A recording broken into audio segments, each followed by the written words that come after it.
how did I get into writing books? Very, very simple.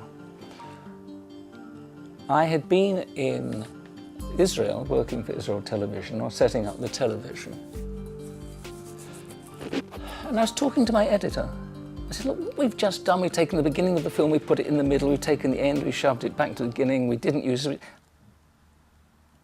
Why isn't anybody who talks about film, why are they telling us these things? He says, well, we'll go and write a book about it. Now, the problem of being a filmmaker is that you see your own films, you very rarely have the chance to see how other people work. And I was curious.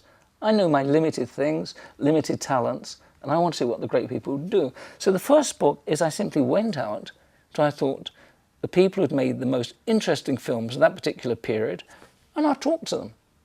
Now, that's pretty common nowadays. Every time you go into a bookshop, there's another book on this. Nobody had done that before. So I went and interviewed people like Peter Watkins on The War Game, Fred Wiseman on High School, Alan King on A Married Couple. I got the Meisels on Salesmen.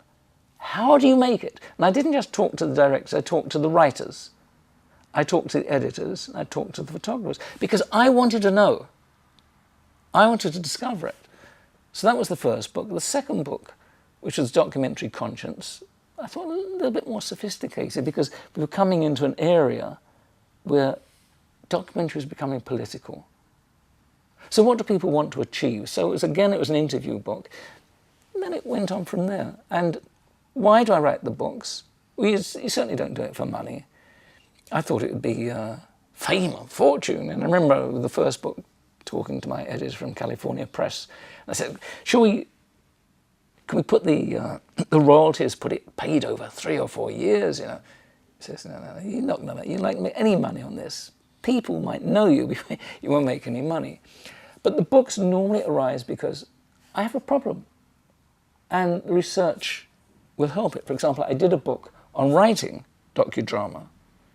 So what did I know? I knew a little before I started on the book, but I interviewed a great number of people. How do you work?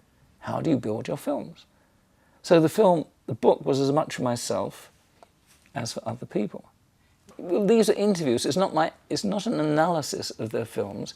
I want to know who they are. Obviously, I get to know their backgrounds. I try to meet them 1 or 2 times, so they're easy with me. And I simply sit down and I say, how to make the film? What happened in the process of making that particular film? And then I'll come in on some of the hard questions. And some of the answers are very amusing. And I spoke to a guy called Emile D'Antonio, who made a lot of political films in the 80s and early 90s. So Emile, how do you make your films? How do you raise money for your films? I want to know it as a filmmaker. Maybe he's going to tell me the secret. And I always remember he said, well, Alan said, 364 days a year I'm a Marxist. I'm an utter socialist, a dyed-in-the-wool red. But 1 day a year, I go out with my capitalist friends. I have one friend who's a multi-millionaire. I take him to PJ O'Neill's in New York. We sit down, we have a few beers. He says to me, D, what film are you making? I tell him, and he says, all right, here's a check for $100,000. So 1 day a year, 1 day in the year, I'm a capitalist. You know, so these are things that, you know, stay with you.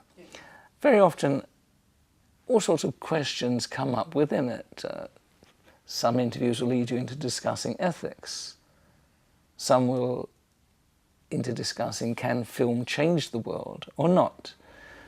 Others into film as enjoyment. It goes all sorts of ways with different people. It's wonderful meeting them.